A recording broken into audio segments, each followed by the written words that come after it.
अस्सलाम वालेकुम, यासीन आपके साथ हाजिर है इस मॉर्निंग ब्रीफिंग में। आज इस हफ्ते का तीसरा वर्किंग डे वेडनेसडे है और डेट है आज 26 अगस्त। महीने की आखिरी तारीखें चल रही हैं और इस थर्ड क्वार्टर का सेकंड मंथ ख़त्म होने वाला है।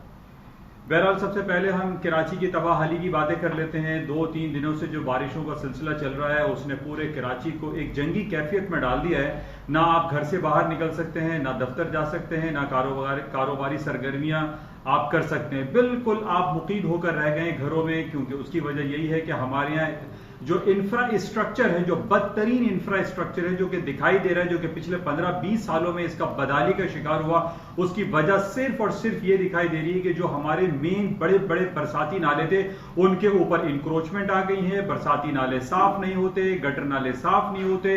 गटर नाले को साफ करने के लिए भी सुप्रीम कोर्ट का ऑर्डर लेकर आना पड़ता है और सुप्रीम कोर्ट या हाई कोर्ट के जज को सो मोटो एक्शन लेना पड़ता है। ये हमारी बदहाली का हालत है। हमारी जो बल्दियाती निजाम है वो इस हद तक नीचे गिर चुकी है कि सुप्रीम कोर्ट या हाई कोर्ट के सो मोटो एक्शन लेने के बाद कहीं गटर और नाले की सफाई हो रही है।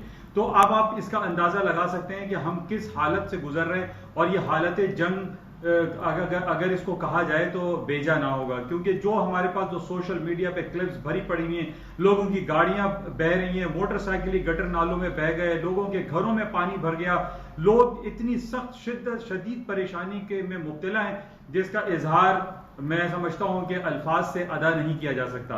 बहरहाल हमारी ये इस्तिदा है, दुआ है और ये हमारी इल्तिजा है हुकूमत पाकिस्तान से, हुकूमत सिंध से, बल्दियाती इदारों से, हाई कोर्ट से, हाई कोर्ट के मोहतरम जजेस हजरात से कि वो कुछ एक्शन ले, इन बल्दियाती निज़ाम के खिलाफ एक्शन लें कि ये लोग जो अरबों खरबों रुपए जो है वो करप्शन की नजर हो चुका है, इसके ऊपर भी जरा कुछ नजर डालें और लोगों को इन परेशानियों से निजात दिलाएं। तो ये हमारी इस्तेदा है। बहरहाल आज मार्केट के हवाले से कुछ बात करते हैं। मार्केट में खासतौर पे कराची स्टॉक एक्सचेंज बहुत अच्छा परफॉर्म कर रहा है और खासतौर पे जो 2-3 दिन पहले हमारे पास जो सबसे बड़ी खुश आइन खबर ये आई थी कि हमारा करंट अकाउंट जो बैलेंस होता है वो सरप्लस में चला गया, वो प्लस में चला गया और तकरीबन $424 मिलियन हम सरप्लस में आ गए। ये बड़ी खुश आइन बात है, बहुत अच्छी बात है। और इमरान खान साहब की तरफ से हम उनको इमरान खान साहब को हम मुबारकबाद पेश करते हैं कि उन्होंने जो 2 साल में इतनी अच्छी पॉलिसीज वजह की हैं, उसकी वजह से आज हमारा जो माशी जो बहरान था पिछले कई सालों से वो खत्म होता हुआ दिखाई दे रहा है। बहरहाल जो पुरानी हुकूमतों ने जो कुछ किया वो हमारे सामने है और जो करप्शन का बाजार गर्म करके रखा हुआ था वो हमारे सामने है और बेहतर आहिस्ता आहिस्ता ये हालात बेहतर हो रहे हैं। करप्शन के खिलाफ नैब बहुत ज्यादा हमें काम करती हुई दिखाई दे रही है और इवन के पाकिस्तान के जो बल्दियाती, खासतौर पर कराची के बल्दियाती इदारों में जो करप्शन हुई उस पर भी अब नैब ने हाथ डालना शुरू कर दिया। 2-3 अफराद को इन्होंने गिरफ्तार भी किया है। तो बहरहाल ये बड़ी अच्छी बात है और हमारी ये दुआ है कि जल्द अज जल्द कराची के हालात बेहतर हो जाएं। जिस तरीके से ओवरऑल इकोनॉमी इमरान खान साहब उसका इजहार कर रहे हैं और उसका जाहिर है कि ये जितनी भी इकोनॉमी कंडीशन पाकिस्तान में बेहतर हो रही है उसमें कराची का अहम किरदार होता है, क्योंकि कराची वो शहर है जो कि 90% रेवेन्यू जनरेट करके देता है पूरे पाकिस्तान को और पूरा पाकिस्तान उससे फलता फूलता है। और इसी वजह से हम ये इस्तिदा, ये इल्तिजा, ये तमन्ना, ये दुआ, ये गुजारिश करते रहते हैं कि पाकिस्तान की शहर, पाकिस्तान का जो एक फाइनेंशियल हब है कराची, उसको जल्द अज जल्द बेहतर किया जाए। कल भी हमारे सामने था कि जनाब बारिशों की वजह से पूरा कराची बंद पड़ा हुआ था और अरबों डॉलरों का एक दिन के कराची के बंद होने पे अरबों डॉलरों का नुकसान होता है। तो बहरहाल इसको जल्द से जल्द करना चाहिए, क्योंकि बारिशों का सीजन अब न सिर्फ ये जून, जुलाई, अगस्त में रहता है बल्कि ये दिसंबर में, जनवरी में, सर्दियों में भी बारिश हो सकती है। और अगर ये बारिशों से हमारे हालात ऐसे ही रहे तो हमारी इकोनॉमिक कंडीशन ऊपर जाने की बजाय नीचे आ जाएगी। तो हमारी इमरान खान साहब से इल्तिजा है कि कराची के हालात पर भरपूर नजर रखें और जल्द अज जल्द इसको हालात को बेहतर करने में अपना अहम किरदार अदा करें। बहरहाल इंटरनेशनल मार्केट के हवाले से जो बातें हैं वो आपके सामने हैं कि अमेरिका की स्टॉक मार्केटों ने ना रुकने का तहिया किया हुआ है। ऊपर ऊपर ऊपर मार्केटें हाई पे हाई बनती चली जा रही हैं और खासतौर पे अमेरिका के जो दो इंडेक्स हैं यानी S&P और डाउ जोन्स को तारीख की नई बुलंदियों को छूते चले जा रहे हैं और रोजाना की बुनियाद पे नए रिकॉर्ड्स बनाते चले जा रहे हैं। और उसकी वजह, जैसे कि मैंने काफी अरसे से आपसे बयान करता चला आ रहा हूं कि अमेरिका में billions and trillions of dollar के इकोनॉमिक स्टिमुलस पैकेजेस की बात हो रही है। कांग्रेस इसको पास करने वाला है। आज 28 और 26 तारीख हो चुकी है, अभी तक वो पास नहीं हुआ है, लेकिन इसके पार्टली जो है बहुत सारी चीजें ट्रंप साहब पास कर चुके हैं। खास तौर पे जो 300 और 200 डॉलर के हवाले से उन्होंने इकोनॉमिक एक पार्टली पास किया था कि वो हजरात जो बहुत ज्यादा गुर्बत की लाइन के करीब करीब हैं उनको पैसे दिए जाएं, उनको इकोनॉमिक स्टिमुलस पैकेज दिया जाए। बहरहाल उसको पास कर दिया गया था। लेकिन जो असल जो इकोनॉमिक स्टिमुलस पैकेज है या मुआशी सहूलतें देने का सवाल है वो अभी तक पास नहीं हुआ है, वो कांग्रेस में पेंडिंग और इल्तिवा का शिकार है। जबकि दूसरी तरफ हम ये देख रहे हैं कि जर्मनी में, फ्रांस में, इवन चाइना में बहुत ज्यादा माशी सहूलतें फराहम करने का सिलसिला जारी है और जिसकी वजह से स्टॉक मार्केटों में तेजी बरकरार है। अच्छा, इसके अलावा भी हमारे पास जो डिफरेंट इकोनॉमिक स्टिमुलस पैकेज के अलावा जो हमारे पास इंडिकेशंस आ रही हैं, अमेरिका की जो रिपोर्ट्स आ रही हैं, वो चाहे जॉबलेस क्लेम की हो, पेरोल की हो, या इंडस्ट्रियल प्रोडक्शन हो, कैपेसिटी यूटिलाइजेशन हो, या जीडीपी की रिपोर्ट हो, वो हमारे पास जबरदस्त आ रही हैं। कल जर्मनी की रिपोर्ट थी, फ्रांस की रिपोर्ट थी, उनके जीडीपी रिपोर्ट बहुत अच्छे आए, जिसकी वजह से ओवरऑल इंपैक्ट हम ये देख रहे हैं कि यूरोप की मार्केट में भी तेजी आ रही है। यूरोप की मार्केट भी ऊपर की तरफ है। इवन जो संडे की मार्केट होती है तल अवीव इसराइल की और अल तदावुल ऑल शेयर जो सऊदी अरब की स्टॉक मार्केट है, उसमें भी तेजी हम पोटेंशियल देख रहे हैं। इवन फुटसी, जर्मन डेक्स, सीएसई इंडेक्स, ये तमाम की तमाम ऊपर हायर साइड पे जा रहे हैं। अच्छा, बहुत दिनों से ये बातें आ रही थी कि जनाब कोरोना वायरस का जो सेकंड वेव और थर्ड वेव है दोबारा आ रहा है। मैंने आपसे पहले भी इस बात का जिक्र किया था कि कोरोना वायरस का देखिए समझने की जरूरत यह कि जब कोई नई खबर आती है ना तो उसका पॉजिटिव या इंपैक्ट मार्केट में पड़ता है। जैसे आज से 4-6 महीने पहले कोरोना वायरस का पैंडेमिक आया और पूरी दुनिया में एक बहुत ज्यादा टेंशन हो गई। हर आदमी ने जो है फेस मास्क लगाना शुरू कर दिया, खौफ के आलम में थे, लोग हाथ नहीं मिला रहे, गले नहीं मिल रहे, नमाजें नहीं पढ़ रहे, मस्जिद में जाने से इनकार कर दिया, मंदिर, मस्जिद, चर्च सब बंद कर दिए गए। इवन बच्चों के स्कूल, कॉलेजेस सारे बंद थे, स्कूल खेलने के मैदान बंद थे, तो एक बहुत ज्यादा हाइप क्रिएट कर दी गई। लेकिन आज हम ये देख रहे हैं कि एयरलाइन सेक्टर खुल रहा है, बसें खुल गई हैं, school, college, university, institution, school, खेल के बागात, ये सब धीरे धीरे विद सर्टेन एसओपीज के साथ खुलना शुरू होते चले जा रहे हैं और जिसकी वजह से मुआशी पहिया चल रहा है। इन्हीं बेसिस पे हम ये देख रहे हैं कि एसएनपी, नैस्डैक, डाउ जोन्स, वो तमाम के तमाम अपने पॉजिटिव नोट्स में है, ग्रीन नोट्स में है, ऊपर की तरफ जा रहे हैं। उसकी वजह सिर्फ और सिर्फ यही है। और इन्हीं बेसिस पे मैंने आपसे ये भी कहा था कि तेल की कीमतों में खातिर खा इजाफा होगा। 2-3 वजह मैंने आपको तेल की ऊपर जाने की वजह बताई थी और वही तकरीबन कुछ हो रहा है। मैंने आपसे कहा था कि जुलाई, अगस्त, सितंबर हरिकेन और स्टॉर्म वेदर होता है जिसके अंदर ट्रॉपिकल स्टॉर्म्स आ सकते हैं। एक लॉरा एंड मैर्को जो कि गल्फ ऑफ मैक्सिको में हिट होने का अंदेशा है कि आज के दिन या कल वहां पर एक खतरनाक हरिकेन या ट्रॉपिकल स्टॉर्म हिट हो जाएगा। और वहां पर हमें यह भी पता है कि बहुत सारी रिफाइनरीज हैं, रिग्स हैं, तेल की कंपनियां मौजूद हैं। अगर वो ये ट्रॉपिकल स्टॉर्म उन कोस्टल बेल्ट पे हिट होता है, गल्फ ऑफ मैक्सिको पे हिट होता है, तो लाजमी तौर पर तेल की कीमतों में इजाफा होगा। ये बिल्कुल वैसे ही हो सकता है जिस तरीके से आज से हमने 14-15 साल पहले देखा था। हरिकेन कैटरीना और हरिकेन रीटा ने जिस तरीके से तबाही मचाई थी कोस्टल बेल्ट पे, उसमें तेल की कीमतें 20-20, 25-25 डॉलर एक दिन में, एक घंटे में मार्केट मूव कर जाती थी। तो कोई बैद नहीं, कोई भरोसा नहीं कि जिस तरीके से इस स्टॉर्म के बारे में कहा जा रहा है कि जब ये tropical storm gulf of Mexico में एक जबरदस्त तरीके से हिट हो सकता है, आज या कल पॉसिबिलिटी ये है कि तेल की कीमतों में खातिर खा इजाफा होगा। आज भी इस वक्त हम ये देख रहे हैं कि 43.30, 43.40 पे ऑयल की मार्केटें चल रही हैं और ऑयल की मार्केट ऊपर जाने का पोटेंशियल एग्जिस्ट करता है। इसके अलावा कल रात हमारे पास कमर्शियल क्रूड ऑयल की रिपोर्ट भी आई थी रात के 1:30 बजे पाकिस्तानी वक्त के मुताबिक। वो कम आई है, यानी इन्वेंट्रीज कम हुई है। इन्वेंट्रीज कम होने का मतलब होता है तेल की कीमतें ऊपर जाती हैं, तो तेल की कीमतें ऊपर जाने का पोटेंशियल एग्जिस्ट करता है on the basis of technical भी।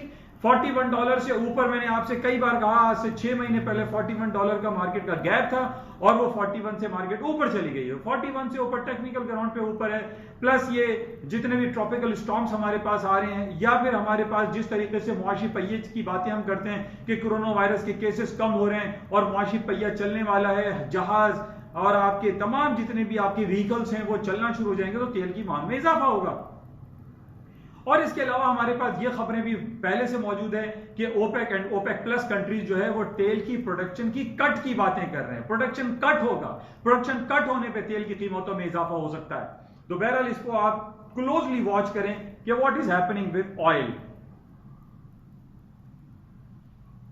अच्छा, इसके अलावा और जो खबरें हमारे पास हैं उसमें एक बड़ी नेगेटिव खबर हम ये कह सकते हैं, कल सारा दिन ये बात सर्कुलेट होती रही, सोशल मीडिया पे भी काफी चलती रही कि जनाब अभी इसराइल और मुत्तहदा अरब इमारात का 70 साल के बाद ये पैक्ट हुआ है, सिफारती और तिजारती ताल्लुकात बहाल हुए हैं, लेकिन आकर गोट एक जगह अटक गई और एक इन दोनों सिफारती और तिजारती ताल्लुकात में एक दरार पड़ गई। और वो दरार क्या है कि F-35 जंगी तैयारे और इस सिफारती और तिजारती ताल्लुकात को बहाल होने में सबसे बुनियादी जो जुज था, और मुत्तहदा अरब इमारात ने यह कहा था, शेख जायद बिन अन-नह्यान ने यह कहा था कि जनाब हमें इसराइल से या अमेरिका से F-35 तैयारे, जंगी तैयारे वो चाहिए, लेकिन इसराइल ने आके मना कर दिया। अब माइक पॉम्पियो साहब जो हैं वो चक्कर लगा रहे हैं कि जो अब्राहम एकॉर्ड बनाया गया है जिसके अंदर मुत्तहदा अरब इमारात जो कि तीसरा अरब मुल्क है इजिप्ट और उर्दून के बाद जिसने इसराइल को कबूला है, इसराइल को एक्सेप्ट किया है, यहां पर हम देख रहे हैं कि थोड़ी सी दरार पड़ती हुई दिखाई दे रही है इस सिफारती और तिजारती ताल्लुकात में। अमेरिका की कांग्रेस ने अपने तहफ्फुजात का इजहार किया है, इसराइल ने ये F-35 जंगी तैयारे मुत्तहदा अरब इमारात को देने से इनकार कर दिया है और इस इनकार के पीछे बहुत सारी बातें आ रही हैं। उससे ये बातें सबसे ज्यादा अहम है, उसमें यह कहा जा रहा है कि अगर ये F-35 जंगी तैयारे मुत्तहदा अरब इमारात को दे दिए गए तो इससे सबसे ज्यादा जो खतरात हैं वो ईरान को हैं। ईरान भी जंगी तैयारे और मौलिक हथियार बनाना शुरू कर देगा। तो इन तमाम चीजों को मलहूज़ खातिर रखते हुए इसराइल ने और कांग्रेस ने अपने तहफ्फुजात का इजहार करते हुए मुत्तहदा अरब इमारात को F-35 जंगी तैयारे देने से इनकार कर दिया है। अब कल ये यही हुआ कि यानी 24 तारीख को 2 दिन कबल इनकी मीटिंग थी, ट्रॉयका मीटिंग थी, यानी इसराइल, अमेरिका और मुत्तहदा अरब इमारात में एक कॉन्फ्रेंस हो रही थी वेस्ट जेरूशलम में। वहां पर मुत्तहदा अरब इमारात ने बैठने से इनकार कर दिया। उसने कहा कि हम इस कॉन्फ्रेंस में शरीक उस वक्त तक नहीं होंगे जब तक हमें ये जंगी तैयारे नहीं दिए जाते, और ये जंगी तैयारे हमारे सिफारती और तिजारती ताल्लुकात की बुनियादी जुज था। तो बहरहाल ये बड़ा इंपॉर्टेंट और अहम मसला है और इस बेसिस पे हम अभी कुछ कहना कबल अज वक्त होगा, लेकिन इस बेसिस पे कोई पईद नहीं कि ये जो पैक्ट 70 साल के बाद हुआ है ये टूट जाए।